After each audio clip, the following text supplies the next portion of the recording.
Welcome to the Social Business Engine podcast, where today's thought leaders discuss how they're using the latest social media strategies and technologies in marketing, sales, customer service, and HR. Get ready to be inspired as our guests contribute to your digital transformation through their stories, knowledge, and insights into what works in today's digitally connected world. And now, here's Bernie Borges, your host of the Social Business Engine podcast.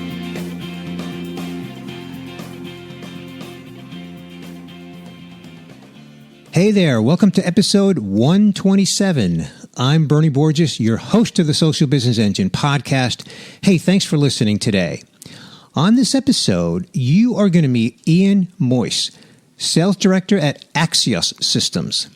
Ian will discuss how he has embraced social selling at Axios with impressive results for his customers and for his own personal brand. Now, this episode is sponsored by Outward Media, Inc., a leader in the direct marketing industry. Later in the show, I'll tell you about a valuable offer from Outward Media. And now, here's my interview with Ian Moyse, Sales Director at Axios Systems. Ian, welcome to the Social Business Engine podcast. Hi, Bernie. Good to be with you today. Well, terrific. Well, Ian, as you know, our mutual friend, Tim Hughes, who was recently on my podcast, and I might add a repeat guest on my podcast, he reached out to me and said, hey, you really should talk to Ian. He's done a few things with social selling that would be good for your podcast. So here we are. And Ian, you have an impressive resume with many achievements, many accolades. So why don't we begin? If you could just give my listeners an introduction, share the role that you play as sales director at Axios, and how social selling has influenced your approach to your sales profession. Sure, happy to, and then we can get into whichever questions you may have around that. So at Axios Systems, we are an ITSM vendor, very competitive market, and enterprise selling. And of course, for the customer and the buyer dynamic, they're getting inundated, and we've seen that buyer dynamic change over the years. So it's really a different way to engage with those prospect customers, rather than just be another one knocking on the front door, which they've just put the shutters up to, rather than just being noise out there, an annoyance for them. And social selling is in the tool bag of sales, I believe it is a key professional aspect today and moving forward. Doesn't replace what we've done, but it's a really important contributor to the success of salespeople in today's world. So, Ian, before we unpack that a little bit and really get into specifically what you mean by social selling, I want to talk about how you got started. I do want to share with my listeners, some of the accolades. This is my invitation for you to boast a little bit. Some of the, you've gotten some recognitions, and I'd like you to share with that with my listeners, and then I want to get into a detailed discussion of social selling. Sure, and part of what I'm going to touch on here is one of the fundamentals I've learnt or discovered about this whole social world. So I won and was awarded UK Sales Director of the Year 2015 by the Institute of Sales and Marketing. I've won a number of awards in the Channel Personality of the Year and all these sort of things over the years. And then more recently in the social aspect, I've been noted as the social influencer number 1 on cloud, both in 2015 and 2016 by a research group called Onalytica. Number 18 in a different report they did on Internet of Things. And in fact, today, coincidentally, a new report came out from them, which I didn't know was coming. And it sort of opened, it's the top 50, top 100 brands in security, top data security. Top 50 are people, and the other 50 are organizational brands. So I snuck in at 48th on the individual piece on security. And that's not because I set to be on that list, didn't even know it existed, but because of a byproduct of what I do in the social world. And that's in UK, correct? It's a global report, so there's brands on it which are global. Fantastic. Congratulations. People and technologies. Thank you. Okay. So go ahead. Did you have another one? I was going to say, so part of what I'll touch on, I'm sure, as we speak is, I think a lot of this stuff on social is you can't always predict what you're going to get out at the end, but you need to go on that journey, and goodness will come but it may not be the goodness you expected, such as getting in that report. I've been doing things for a different reason, and as a byproduct, I now happen to be in there, may get noticed for something else, and someone approaches you to do a speaking event, etc. So one of my phrases is always, one thing will begat another in the social world, but you can't plan for what they are. Yeah, exactly. That's really well said. Okay, so Ian, let's talk about your social selling journey. We cover this topic a lot here on the Social Business Engine podcast. As you know, I've had our mutual friend Tim Hughes on and others on this topic, big brands and how they're doing social selling. Why don't you talk a little bit about your journey? Like, how did you evolve? You didn't just wake up one day and say, I'm going to do this thing called social selling and I'm going to be really good at it. How did you get there? So the term social selling wasn't even around then. So it wasn't set out, as you say, on that journey. And Tim's, you've interviewed him, has done a great job of producing the book on this subject. But really, in the days when LinkedIn first appeared, I was on there quite early. And this has been an evolving and progressive thing. There wasn't something to go and pick up and say, right, here's the top 10 things to do, or here's how to do it, or the tools to use. And many of them weren't around then. So it was really just accidentally, as part of the sales process, really, this is interesting. I can research the person I'm going to meet in their company. I can see what they say about themselves. Oh, where they worked before. That's interesting. Have they worked somewhere before that used to be a customer of ours, or I've dealt with before, to find some reason to engage. So it became a natural thing, progression from researching their website before we went to visit them. You think that didn't used to be around. You'd turn up and say, tell me about you. And you tell me about you. And that sort of evolved with the website information of, you should know some of that. Then you could research the people on LinkedIn. So it started with that. And then only a few years ago, I only joined Twitter around, I think, 2009-10. I started to realize, actually, there's a little bit more to this. I've done a lot on LinkedIn. I've got groups. I've engaged there. I've done all this stuff here. I can keep doing it, but there's not many new ideas. Actually started to evolve into Twitter, and it's progressed to the point where now I use most of the social networks to varying degrees, and I also use tools to automate and make it easier. So I don't have to go onto 4 or 5 networks to post the same thing. I can use a tool to post or schedule it. So I'm about to go away on holiday for a couple of weeks, but there's good content that I've accumulated that I haven't put out yet. So I've already scheduled that. So stuff will go out about the business, Axios Systems and what we do, maybe a latest case study, or about social selling, about cloud, about Eurocloud that I sit on the board of. That's already scheduled for the period I'm away on holiday. So just because I'm away, it doesn't stop, and I don't have to physically be there doing it. Although I made the decision of what's happening, I've done it now. So you can. That all wasn't around in the early days. There's now a plethora of social networks: Instagram, Facebook, YouTube, Vimeo, and I could probably list 10 or 20. So Ian, you've discussed how you embraced the social channels from a technology standpoint, from a social media standpoint. Can you talk a little bit about how you also made the transition from just using the channels to actually using them in a way that gets integrated into your sales process, and you can actually engage with prospects and customers and actually do productive activities in your sales process? Absolutely. So you hit one of the nails on the head there with engage. Prior to engaging, there was listening. So with these networks, I often have salespeople I speak with who work with me or through Institute of Sales and Marketing or the Association of Professional Sales that I'm involved with, that I come in contact with, who, well, I'm on LinkedIn and that's it. They think social selling is purely LinkedIn. And Twitter's a tool. I don't want to post about, I've had a latest great sandwich in this, or I don't want to publish, therefore it's not a good tool. And I disagree. The key thing is you're selling to people. So that doesn't change, right? The people still make those decisions. And the stats are out there, and depending who you believe, but customers, the buyers, the engagers, look at what's online. They like to do their own research, and 50 to 70%, depending whose stats you want to use, have got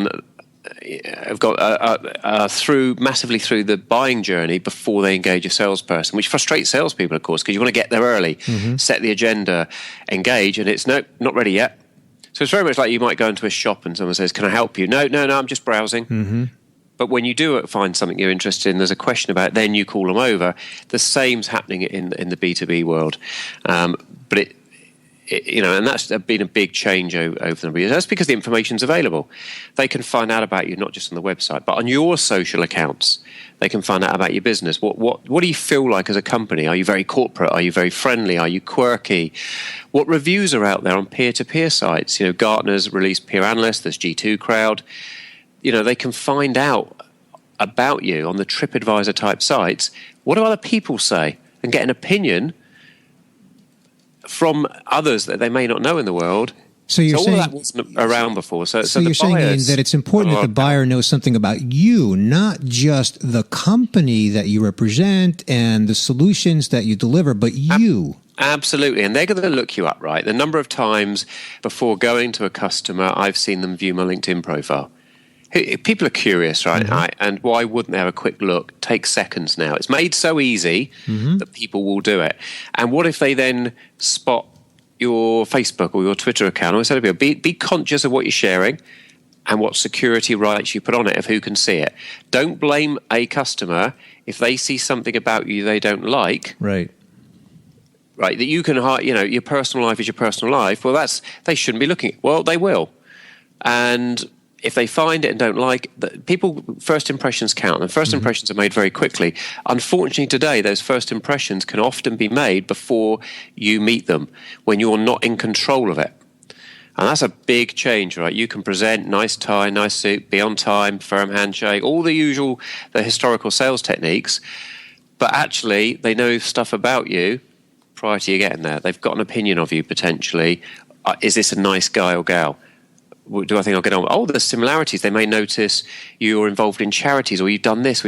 It's a point of conversation. So the same as you're checking them out, don't think they may not check you out. Yep. So think about your personal bio, and I've written on this before.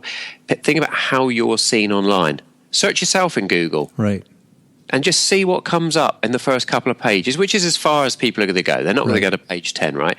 But if something comes up there that's bad, you need to think about it. Or if you've got something on your LinkedIn that you don't want them to, well, why is it on there? You've got control of this stuff. So just make yourself look professional. Put yourself in their shoes and think, what sort of person do I want to deal with and buy from? And look like that. Present yourself professionally, the same as you would putting your suit on when you go to that meeting, polishing your shoes, etc. So I just want to say, Ian, I'm in total agreement with you. And, honestly, we haven't talked as much about this issue on previous episodes where we've discussed social selling. And I love the fact that we're spending as much time on this, because I think this point needs an exclamation point, Ian. The fact that we are humans, like you said earlier, people buy from people. And, that's it's cliche-ish. How long have we heard that, right? Even before social media. But social media has made it that much more pronounced. Everything that you just said is so If you think it isn't the case, and there's anyone listening, think about this. You phone a company to complain. Do you, and you're not getting satisfied, do you get angry at the person? Do you start to get emotive? It's not their fault, right? They're just representing the company doing a job. Right. But because it's a voice on a phone, you associate them with it. And I do wonder if those complaint calls, if we moved into more in the video world, if you were phoning them and could see them, if you're going to get perhaps as irate as some people do, because they're faceless, right? But make them a person, suddenly you're engaging with a person. And that's what you're doing. Just because social's electronic, it's just a representation that leads to a real world engagement, be it a phone call and talking to a real person, maybe live chat, right? But it's then becoming more personal, or more often than not, particularly in our business at Axios, we're selling to large enterprise companies. It may start there in research and some engagement, which I'm sure we'll move on to in a second. But you're dealing with people, and they're not going to buy off the page or off electronics. They're going to want to meet you and engage. It's a conduit to get to that engagement, but it's a first impression, of course. Yep. Okay, so that's actually where I want to go next. I want to talk about engagement, and I want to talk specifically about how you have been doing engagement and what kind of success stories you can share with us. But first, before we go there, I want to pause briefly for a message from our sponsor. Outward Media Inc. is a leader in the direct marketing industry, providing businesses access to the largest SMB email database for the acquisition of new customers. OMI has a commitment to data accuracy that I find very impressive because it helps you identify your best prospects so that you can generate more qualified leads. In fact, OMI offers a 95% accuracy guarantee on all email data for 30 days. I urge you to download OMI's ebook, The Executive's 15-Minute Guide to Building a Successful Email Marketing Database, to discover the essentials for improving email deliverability. Now, when I read this ebook, I discovered at least 3 things that we needed to address. It's really a must-read for all digital marketers.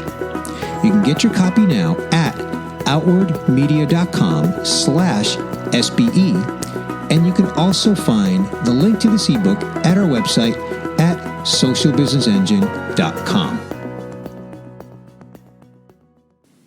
So, Ian, let's get into some examples. How do you do engagement? Give us some examples of what's worked for you.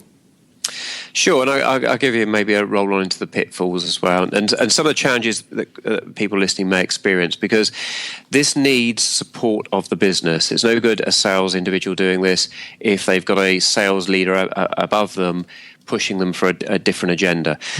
So social selling is not a quick hit, instant gratification method. And you know, that's unfortunately the way a lot of sales engines are. Quarterly numbers, monthly numbers, and I get that, and that doesn't go away. But doing the social piece, people often look at and say, well, that they can't see that end result, so they just bypass it and go, well, let's not bother. Let's phone those guys. Because it's you may do something on social that begats another thing, and it may take lots and lots of different things to happen to lead to a path where you actually get a conversation with someone you wouldn't have done, which leads to an engagement of a project a few months down the line, and a bit. So it could be way down the line. Mm-hmm. It could be you start now, but you don't see any result or value from this for 9 months or a year. But if you hadn't done this now, you'd never get that outcome, right? So you use it in parallel. This is not replace everything you're doing. Don't try and do your sales and go and replace it with this. This should run in parallel with your traditional sales methodologies, but there will be customers you can't get to using that traditional method because of what we've spoken about, the biodynamic changing, etc. Mm-hmm. So some simple examples. You want to get hold of someone. Let me talk about a real world example, anonymizing the company name, but a major brand. In a previous company I was working at, the people they dealt with there had left a year before, couldn't get any engagement. So one of the things, and there's examples where this hasn't worked this quick, okay, but I reached out, saw on the profile of one of the directors there, looked down, and at the bottom this, what other things interested in being on a board of a charity, interested in the needs of children, welfare, animals, etc. All that sort of stuff you often see on people's profiles. Mm-hmm. Well, I happen to sit on the board of a children's charity. So I saw that and thought, right, that's something I can utilize. So I reached out through a LinkedIn email, never met them before, just happened to be looking around. We're trying to engage with companies of your type. And I noticed this on your profile, made it very personal, very quick, right at the top. And I sit on the board of this, and I wondered if it'd be of interest to you, because we're always looking for extra board members to contribute around the different regionals. They reached back to me the same day with can we talk tomorrow? At 3:00, I'd be available. I'd love to have a chat about this. So I jumped on a call with them the next day. It doesn't always work this way, right? But this is the perfect world. Jumped on a conversation and absolutely took the conversation with that personal level. Not I'm calling you about the business. It's not who I work for. It's me calling you about that personal thing. Had a nice 20, 30-minute chat about it, explain what it is. Shall I put you in touch with the ladies at the charity to coordinate, what's involved? Yeah, absolutely. Great. It's finished, right? Quick wrap up. While I've got you, though, hope you don't mind. It was a laugh. Go on. And led into then what I'd like to ask about the business. Turned into interesting. As a matter of fact, we're looking at that strategy. It's not a project right now, but we are looking at how we redo some of that stuff. We've got a new CIO coming in. This is her name. Okay. So got some information off it and agreed, well, can I call you in X, and we put to date when they're on board, and we make it be more pertinent. Absolutely. Booked the call, got it in the diary. Then looked her up, realised her background in joining, and she's involved a lot of women empowerment in business and some of the organisations out there. So I retweeted something with a relevant article about that, including her in on it. And she liked and retweeted it. Now, what I got, and this is the warning sign, what I got from the business I was working at, from one of the sales leaders above me when I mentioned this was, well, have you called her yet? No, that's because I haven't earned the right yet, okay? All that's done is shown a bit of engagement. She's noticed my profile, etc. So I've continued. I've left that business, obviously moved to Axios, but I've continued that engagement occasionally. She now follows me. Global CIO of this major brand that everyone on this call would know, major retail brand, but now follows me. And if she listens to this, she'll identify who she is, and has liked my tweets, and I like hers. And there's a little bit of engagement going on. At some point, what you're looking for is a bit of a conversation. I may comment on something she's posted. Well, that's great, but did you hear this? Or make it questioning. What you're trying to get is a conversation to start that's natural about something that's there, that isn't posting you as an obligatory salesperson. I just got that agenda. So it naturally. So I've done this before, where people have then moved into. Do you know what, Ian? You keep reshare. I love you to reshare that. Or they've reached out to me and said, "Could you share this for me to your audience?" They've actually asked, and followed up with, "Do you know what? Thanks for doing that. We've never met, have we? Next time you're in the city, do you want to arrange a time we can have a coffee?" That's the perfect one, where the customer or the prospect engages you to say, "Why don't we meet up and have a chat and see what we both do if there's any synergy?" Yeah, that's a great example. So and that's where you're working towards, right? Those sort of engagement where it becomes natural, but you're not in their face. And the analogy I give people is that you go to an event and you bump into people at coffee. You don't go, long journey here this morning? Yeah. Well, what I'd like to do is, can I just ask if you're interested in what I do? And have you got a project for this? You don't do it, right? You make small talk.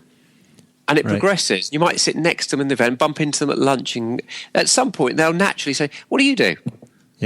Yep. And you naturally progress into it. And you should do the same in the electronic world. Exactly. So, Ian, I don't know if you know that we offer some online training around social selling. And one of the things that we cover in our course is the evolution of engagement. And we have a visual that shows 3 communication channels: the telephone, email, and social. Yep. And all we're really talking about is the evolution of how we engage and communicate. The telephone's been around for about 100 years. Email's been around for about 30 years. Social's been around for approximately a dozen years. But the reality of it is, Ian, and you can agree or disagree with me, is that really it's only been about maybe 5 years that social has become a valid way for us to engage in B2B sales. Would you agree with that? I agree, but I'd context that I don't think most people have realised. I don't think the penny's dropped for the majority. I totally agree with that. That's the bit I think is the problem. And it always amazes me when I interview people and I've looked at their profiles and they haven't got some incredibly, and they often don't get to interview, right, don't have a LinkedIn account even. Right. It's like, really? But then I look for, have they got a Twitter account? And I'm not bothered if they haven't. I can teach this stuff. What I was professor, none of this is rocket science. None of this is unachievable. None of this is it's out of my reach. I couldn't possibly learn that. I'm an old school. Right. It's pretty fundamental and simple stuff. It's not complex technology. It's made to be consumable by the nature of it. It's just reading up on it, right? Or reading Tim's book, or going to an event, or just spend a little bit of effort honing your skills to be relevant in the new world. The buyers have changed. So if you don't, it's your choice, I would say to people, but you're not going to change them back. So you either go with it, you can disagree with the principle, it's not fair, or I don't like it, or it shouldn't have changed, it wasn't broken. You can, whatever you want. Your opinions. Well, the other point on not only has the buyer changed, but also the population growth of millennials in the workforce, and more millennials are involved in the decision-making process. Well, they absolutely. If you think about this, not just in that world. I live in the cloud, Internet of Things world. Decision makers or CIOs or etc., or IT directors, IT managers in different size companies don't always know about all this stuff. Who are they turning to as an influence factor in their business? They'll have trusted people around them who are smart, that they've employed, who are up on all this stuff, who they'll ask advice. What's the best way? We're looking to do this rather than share stuff manually. The way we can collaborate better and do this. If you come across, they'll turn to them for input. So often the social side is influencing them with your content, with your engagement, because they're the influencer that gets to your decision maker. So, your CIOs may not be on Twitter. You may not be able to engage directly with them, but But don't ignore, you're absolutely right, those millennials in that business who get it, and they, boy, are on social, and they're listening, and they're engaging.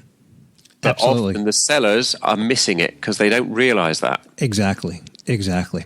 Well, Ian, I could continue this conversation for a long time, but what I want to do is to stay true to my listener.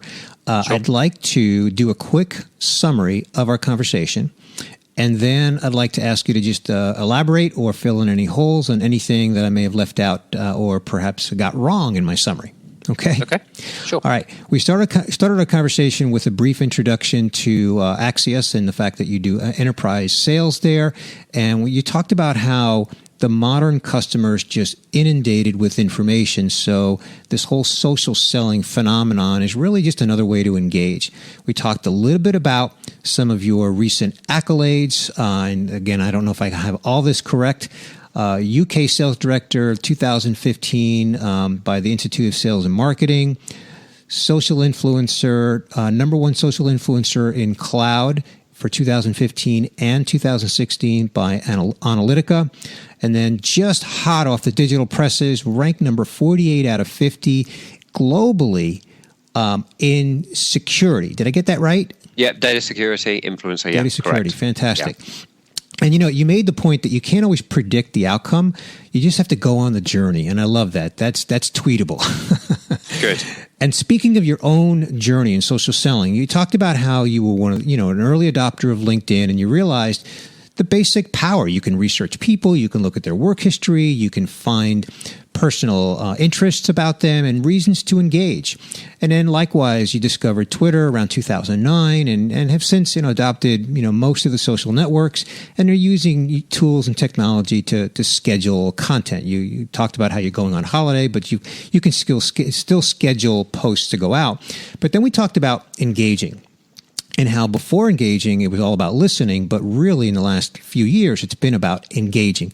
Of course, sales has always been about people to people, and we live in an age now where the buyer does a lot of the research online. As you said, Ian, depending on what data you want to believe, I like to believe the 70% number. About 70% of the buyer's journey is done online through research.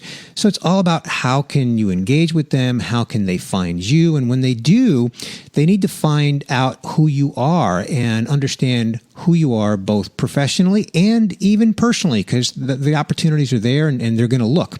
So, you talk about how making a first impression is really important, and it can be done before you even meet people. And you can have things in your social profile and your social presence that can be conversation starters. We talked a lot about engagement and how you mentioned that it needs to be supported by the business, how social selling is not a quick hit. And it doesn't replace all other selling practices. Social selling should run in parallel with your other sales practices, provided that they're effective. And then you gave a great example how you reached out to a director at a brand where I guess there was some turnover there. And so you noticed some personal interests about this individual, and specifically he was interested in being on a board of children's charity, and you are on a board of a children's charity. So you reached out to him through InMail, started a quick conversation, jumped on a phone conversation, had a great conversation, and eventually that transitioned to a business conversation. He introduced you to the CIO, and then you started to engage with the CIO. And again, you said this is a large brand, so ordinarily getting to the CIO of a large brand is not a simple thing to do. So just by being able to connect with her is a good example of how using social selling processes you can find your way into a sales conversation. And then we talked about the evolution of engagement and how B2B social has been around for approximately, give or take, 5 years. But to your point, Ian, most still are not leveraging it. However, it's not rocket science. I totally agree with you. It isn't out of reach of anyone in B2B sales. It starts with acknowledging that the buyer has changed, and we can't change the way the buyer's behavior. The buyer's behavior is what it is. And we need to engage with the buyer. We need to acknowledge that the buyer, even if he or she is not on social, they have trusted advisors. And those trusted advisors are oftentimes millennial. Whether or not they are online doing their research. So really it's up to us in B2B sales to find our way into their research and engage with them to start sales conversations. So Other than being a little bit out of breath, I'd like to ask you to just remark on my summary. Bernie, fantastic summary. Really on the spot. The only thing I'd add, which I didn't say during it, but came out when you were reciprocating with that data, is it's not marketing's job. Social is not sat firmly in marketing. Some of it is, but salespeople say, "Well, it's marketing." Afraid it's not. Guys, this is firmly in sales. This is a tool. It's an effective one, and more for you if you don't figure it out, because your competitor, all my salespeople are absolutely getting trained in this, getting mentored in it, because I totally believe in this. But it doesn't replace the old stuff. But more for you if you don't. And if your bosses don't, try and educate them. That's where I think the challenge is going to be. Salespeople who are shining stars are going to get this and get frustrated because the people above them say, "What are you playing around on social for?"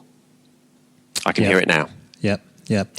Well, to your point, a lot of brands are just not there yet, so I totally agree. Well, Ian, where would you like to send people online to connect with you and learn more about you? Bernie, thanks for that. And whilst there's a plethora of social networks I'm on, by all means just search my name, you'll find them. But three key places. Twitter, it's at iMoyse, IMOYSE. LinkedIn, you can find me at www.ianmoyse.co.uk. So IANMOYSE to make it easy to find. And a blog that I run, doesn't produce much content, but hopefully high quality around social selling, cloud, interesting new technology type areas, is cloudmatters.cloud. One word, cloud, MATTERS.cloud. Fantastic. Well, my listeners know that we will link that up in the show notes. Thank you for that. Well, Ian, I want to thank you so much for spending this time with me here today to share your insights, your experience, your success, your journey, and I wish you continued success on your journey, and not just in social selling, but obviously it's just part of your evolution in sales and your success. So thank you so much for sharing those insights today. Well, I hope that you enjoyed my conversation with Ian Moyse, Sales Director at Axios Systems. I want to remind you that this episode is sponsored by Outward Media Inc., a leader in the direct marketing industry. Download OMI's ebook, The Executive's 15-Minute Guide to Building a Successful Email Marketing Database, to discover the essentials for improving email deliverability. Get your copy now at outwardmedia.com/SBE. And of course, you're going to find this link on our show notes page for this episode at our website at socialbusinessengine.com. Now, before I close out this episode, I want to invite you to become a member of our Social Business Engine community. Membership is totally free, and it provides access to premium content that we only make available to members, such as educational webcasts and podcast extras. Our community is made up of thousands of business professionals whose common interest is using social media strategy, social technology, and social culture to create better business results and to improve their career. It's easy to become a member, and remember, it's free. Just visit our website at socialbusinessengine.com. That is going to do it for episode 127. I want to thank my guest once again, Ian Moyse, Sales Director at Axios Systems. This is Bernie Borges, wishing you continued success on your social business journey. Thank you for listening to the Social Business Engine podcast. Be sure to tune in again next week to reconnect with Bernie Borges for more insights, inspiration, and practical advice on social business. Visit socialbusinessengine.com to catch even more content on social strategy that will rock your business and your career.